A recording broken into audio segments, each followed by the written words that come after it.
Hello. Hindi education A to Z channel पे आप सबका स्वागत है।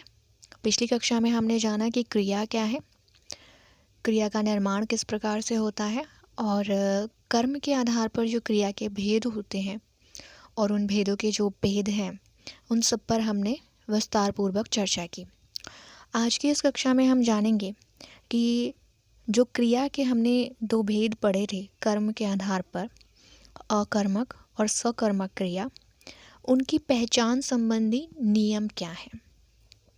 क्योंकि ज़्यादातर यही प्रश्न पूछा जाता है वाक्य देख करके कि जो रेखांकित शब्द है वह अकर्मक क्रिया है या फिर सकर्मक क्रिया है। तो आइए जानते हैं कि अकर्मक और सकर्मक क्रिया के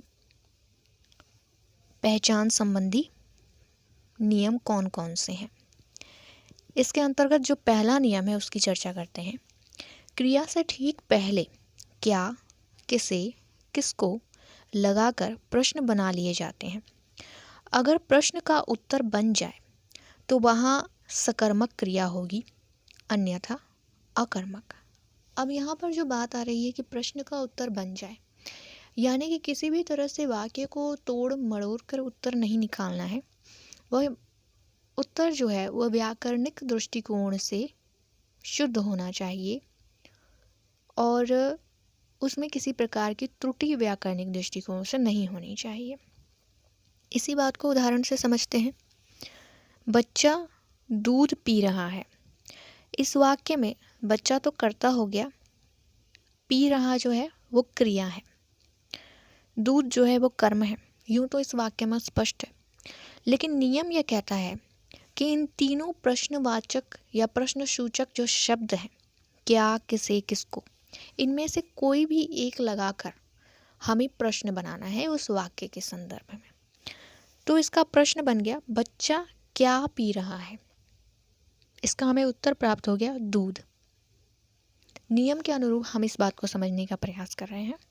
तो जब हमने इसका प्रश्न बना लिया तो हमें इसका एक उत्तर भी मिल गया, और क्योंकि उत्तर प्राप्त हो रहा है तो यहाँ जो क्रिया प्रयुक्त हुई है, पी रहा, तो यह क्रिया किस प्रकार की है, यह सकर्मक क्रिया है। दूसरा उदाहरण देखते हैं। रवि ने मुझे चित्र दिखाया। प्रश्न बन गया, क्या दिखाया, उत्तर चित्र। तो जो दिखाया है वो किस प्रकार की क्रिया है, यह भी एक सकर्मक क्रिया है। आगे बढ़ते हैं। इसी वाक्य में दूसरा प्रश्न भी बन रहा है, किसको दिखाया, उत्तर है मुझे। तो चूंकि यह जो प्रश्न बन रहे हैं और जो उत्तर है यह दोनों ही व्याकरणिक दृष्टिकोण से शुद्ध हैं, इसलिए जब हमें किसी वाक्य के संदर्भ में क्या, किसे, किसको लगाकर उत्तर मिल जाता है तो वहाँ प्रयुक्त होने वाली क्रिया जो है वो किस प्रकार की क्रिया होती है, तो वह सकर्मक क्रिया होती है। दूसरे नियम की चर्चा करते हैं। यह दूसरा नियम भी इसी का एक दूसरा पहलू है, इस पर भी चर्चा कर लेते हैं। उपरोक्त उदाहरण में प्रश्न करने पर उत्तर मिलता है, इसलिए यह सकर्मक क्रिया है। पहला जो हमने नियम पढ़ा उसके अनुरूप अगर उत्तर ना मिले तो अकर्मक क्रिया होगी। यदि क्रियापद से क्या का प्रश्न करने पर कर्ता उत्तर आ जाए तो क्रिया अकर्मक ही होगी। देखिए, बहुत ही महत्वपूर्ण बात है, जितनी सरल है समझने में उतनी ही महत्वपूर्ण भी है। किस प्रकार से कि अगर हमें प्रश्न करने पर उत्तर कर्ता प्राप्त हो रहा है। अब हमने पूर्व में चर्चा की कि एक वाक्य की जो संरचना है उसमें 3 महत्वपूर्ण अंग होते हैं, कर्ता, कर्म और क्रिया। अगर हमें उत्तर कर्म ना मिल करके कर्ता प्राप्त हो जा रहा है, पहला जो नियम है जिसके अनुसार यदि उत्तर मिले तो वो सकर्मक क्रिया है। लेकिन गौर करने वाली बात यह है कि यदि उत्तर में हमें कर्ता प्राप्त हो रहा है तो क्या वह सकर्मक क्रिया होगी, नहीं। अगर उत्तर कर्ता प्राप्त हो रहा है तो वह सकर्मक क्रिया नहीं होगी, अपितु अकर्मक क्रिया ही होगी। किस प्रकार से, इसे उदाहरण से समझते हैं। राहुल हंसता है। अब यह जो वाक्य है इसमें हम प्रश्न बना लेते हैं, क्या हंसता है। देखिए, 3 ही प्रश्नसूचक शब्दों का अप्लाई करना है, 3 ही प्रश्नसूचक शब्द लगाने हैं, क्या, किसी, किसको, कौन नहीं लगाना है। यहाँ पर कौन लगाकर प्रश्न बन सकता है, लेकिन क्या, किसे, किसको पूर्व में हमने जाना।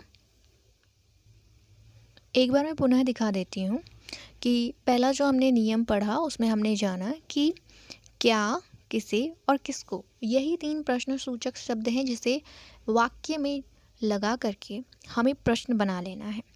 अब जो दूसरा नियम है, इस दूसरे नियम के उदाहरण की हम चर्चा कर रहे थे कि इसमें लिखा है राहुल हंसता है, तो हमने यहाँ पर प्रश्न बनाया क्या हंसता है, जिसका उत्तर हमें प्राप्त होता है राहुल। अब यदि उत्तर हमें कर्ता के रूप में प्राप्त हो रहा है तो यह जो क्रिया है हंसता, हंसता, यह किस प्रकार की क्रिया हो जाएगी, यह अकर्मक क्रिया हो जाएगी। तीसरे नियम की चर्चा करने से पूर्व अन्य एक और उदाहरण देख लेते हैं। पंछी उड़ते हैं, प्रश्न बना क्या उड़ते हैं, उत्तर हमें कर्ता के रूप में प्राप्त हो रहा है पंछी, तो इसलिए उड़ते जो है वो किस प्रकार का क्रिया है, तो वह अकर्मक क्रिया है। तीसरे नियम की चर्चा करते हैं। यदि वाक्य में क्रिया से पहले क्या लगाकर प्रश्न करने पर कल्पना के आधार पर उत्तर निकल जाता है तो क्रिया जन्म से ही सकर्मक है। यदि उत्तर नहीं निकलता है तो क्रिया अकर्मक है। यदि वाक्य में क्रिया से पहले क्या लगाकर, अब ध्यान दीजिए कि यहाँ पर प्रश्न सूचक जो शब्द है वो क्या है, केवल क्या है। यदि क्या लगाकर प्रश्न करने पर कल्पना के आधार पर उत्तर निकल आता है तो हम ऐसा मान लेंगे कि जो क्रिया है वो जन्म से ही सकर्मक है। उदाहरण से समझते हैं। क्या खाया, अब यह जो हमने क्या लगाकर प्रश्न बनाया है, खाया से पूर्व क्या लगाकर प्रश्न बना लिया, क्या खाया। अगर मैं इसकी और विस्तार में चर्चा करूं इस उदाहरण की, तो जैसे एक वाक्य बन सकता है कि मोहन ने खाया, मोहन ने खाया। अब खाया तो जाहिर सी बात है कि उसने कोई खाद्य पदार्थ, खाद्य वस्तु ही खाया होगा। तो यहाँ प्रश्न लगा लिया कि क्या खाया, क्या खाया, तो इसका उत्तर मिलता है भोजन खाया। अब इसका जो कल्पना के आधार पर हमने उत्तर निकाला तो वह उत्तर क्या है, वह कर्म है। मोहन ने भोजन खाया, मोहन कर्ता हो गया, भोजन कर्म हो गया और खाया क्रिया हो गई। तो इस प्रकार से हमें एक तरह से क्या प्रश्न लगाकर कल्पना के आधार पर जो उत्तर प्राप्त हुआ, एक तो वह कर्म हो गया और जैसे ही वाक्य में कर्म मौजूद हो गया तो क्रिया किस प्रकार की हो गई, क्रिया सकर्मक हो गई। अन्य उदाहरण देखते हैं। क्या पीना, पानी पीना। क्या लिखा, लेख लिखा। तो इस प्रकार से जब कल्पना के आधार पर भी यदि उत्तर मिल जाता है तो वह क्रिया किस प्रकार की हो जाएगी, वह क्रिया सकर्मक हो जाएगी। आगे बढ़ते हैं। चौथा नियम है पद परिचय द्वारा क्रिया की पहचान। वाक्य में सामान्यतः कर्ता, कर्म, क्रिया होता है। वाक्य में कर्ता और क्रिया की पहचान कर उसे हटा लेंगे, शेष रह गए की पहचान कर्म के रूप में होती है तो वह सकर्मक है, अन्यथा अकर्मक। अब यह एक तरह से एलिमिनेशन प्रोसेस है, हटा देना, छांटना, यानी कि जो कर्ता है और जो क्रिया है उसे छांट देंगे और अगर कुछ बचा हुआ है तो वह कर्म हो गया और अगर कुछ भी नहीं बचा हुआ है यानी कि वाक्य में कर्म मौजूद नहीं है। तो यह भी एक नियम है, यह भी एक प्रक्रिया है जिसके द्वारा हम कर्ता खोज सकते हैं वाक्य में और यह निर्धारित कर सकते हैं, माफ़ कीजिए, कर्म खोज सकते हैं वाक्य में और यह निर्धारित कर सकते हैं कि वाक्य सकर्मक है या अकर्मक है, अर्थात जो क्रिया है वो सकर्मक क्रिया है या अकर्मक क्रिया है। उदाहरण से देखते हैं। अध्यापक ने पुस्तक पढ़ाई, अध्यापक कर्ता हो गया, पढ़ाई क्रिया है। दोनों को हम काट देते हैं या हटा देते हैं तो जो बच गया वो क्या हो गया, कर्म हो गया। इस प्रकार से यह जो वाक्य है इसमें प्रयुक्त जो क्रिया है पढ़ाई, वह किस प्रकार की क्रिया है, तो सकर्मक क्रिया है। अन्य उदाहरण देखते हैं। पंछी उड़ते हैं, उड़ते क्रिया है, पंछी करता है। जो क्रिया करे, जो कार्य करे, वह क्या हो गया? कर्ता हो गया। तो यहाँ पर कर्ता भी हटा दिया, क्रिया भी हटा दिया, शेष कुछ बच नहीं रहा है। सहायक क्रिया भी क्रिया ही का ही रूप है, वह भी हट गया। तो इस प्रकार से कुछ शेष बचता नहीं है। तो इसमें प्रयुक्त जो क्रिया है उड़ते, वह किस प्रकार की क्रिया हो गई? अकर्मक क्रिया हो गई। रमा ने नौका चलाई, रमा करता है, चलाई क्रिया है, दोनों को छांट दें तो बच गया नौका, यह कर्म है। तो इस प्रकार से चलाई जो क्रिया है वह किस प्रकार की क्रिया है? सकर्मक क्रिया है। भैंस जुगाली करती है, भैंस कर्ता, करती क्रिया है सहायक क्रिया, जुगाली कर्म। इस प्रकार से यदि हम कर्ता, क्रिया, सहायक क्रिया सभी को हटा दें, छांट लें, तो हमारे पास शेष रह गया जुगाली जो कि कर्म है। अब क्योंकि वाक्य में कर्म मौजूद है, इसलिए वाक्य में प्रयुक्त जो क्रिया है यानी कि करती, यह किस प्रकार की क्रिया हो जाएगी? तो यह सकर्मक क्रिया हो जाएगी। अगला नियम देखते हैं। काल परिवर्तन के द्वारा जो भी वाक्य है उसे सामान्य या पूर्ण भूतकाल में बदल लेंगे। भूतकाल में बदलने पर कर्ता के साथ ने विभक्ति का प्रयोग होता है तो क्रिया सकर्मक होगी।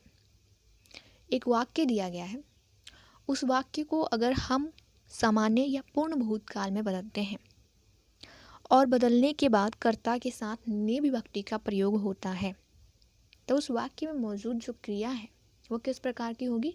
सकर्मक क्रिया होगी। क्रिया सकर्मक होने के साथ वाक्य भूतकाल का होगा तथा वाच्य कर्तरी होगा। यदि वाक्य में कर्ता के साथ ने विभक्ति नहीं है तो क्रिया अकर्मक होगी।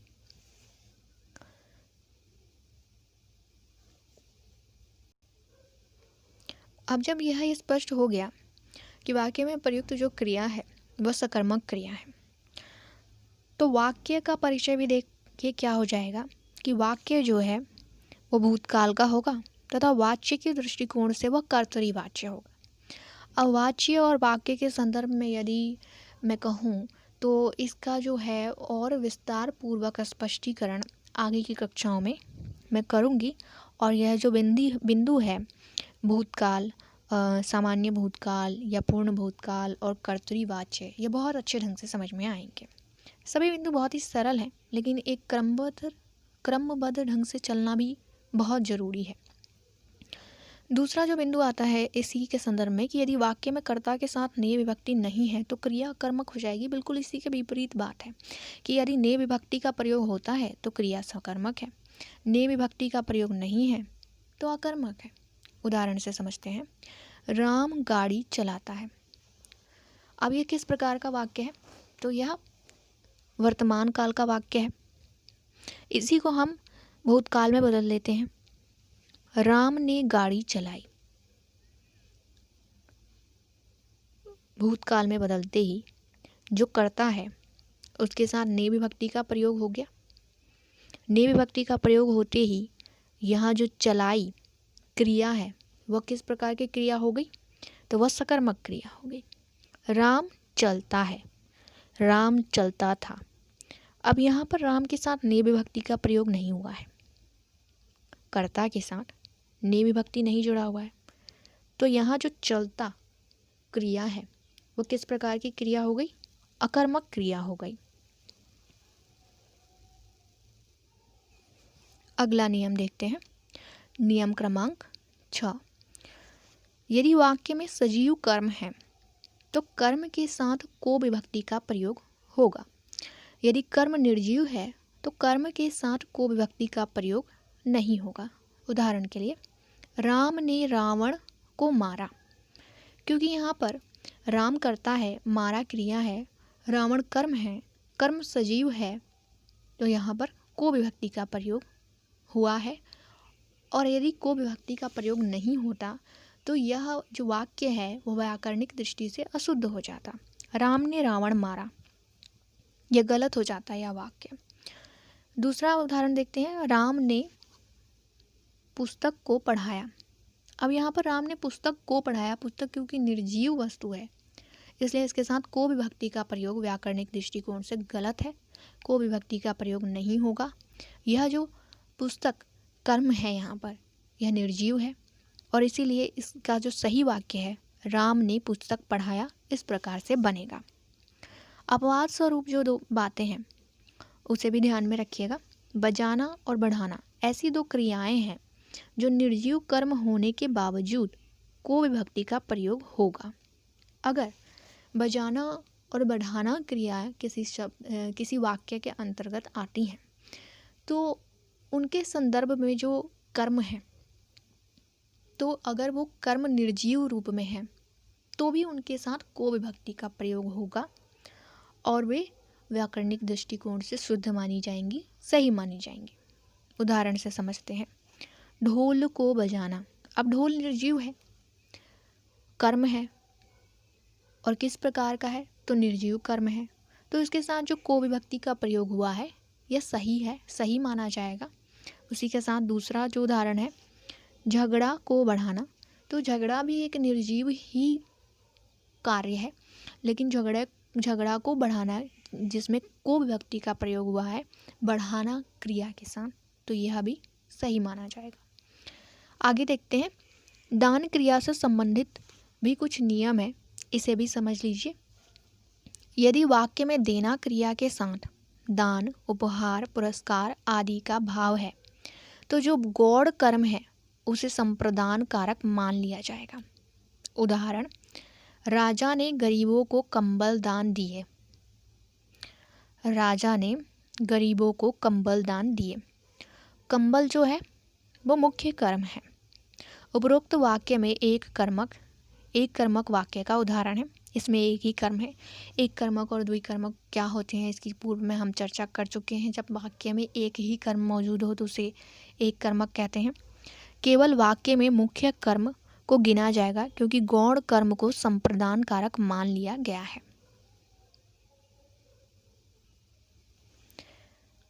अगर मैं इस पूरी बात की संक्षिप्त में व्याख्या करूं तो यह जो कहानी है कुछ इस प्रकार की है कि यदि एक वाक्य में दो कर्म मौजूद हैं तो सबसे पहले तो इसमें से जो मुख्य कर्म है और कंडीशन क्या है, कंडीशन यह है कि वाक्य में दान, उपहार और पुरस्कार का भाव होना चाहिए देना क्रिया के साथ। यहाँ पर दिए देना क्रिया है। इसी क्रिया के साथ यदि इस तरह के भाव जुड़े हुए हैं दान, उपहार, पुरस्कार का, तो जो मुख्य कर्म है केवल उसी को गिना जाएगा और जो गौण कर्म है उसे संप्रदान कारक मान लिया जाएगा। तो इस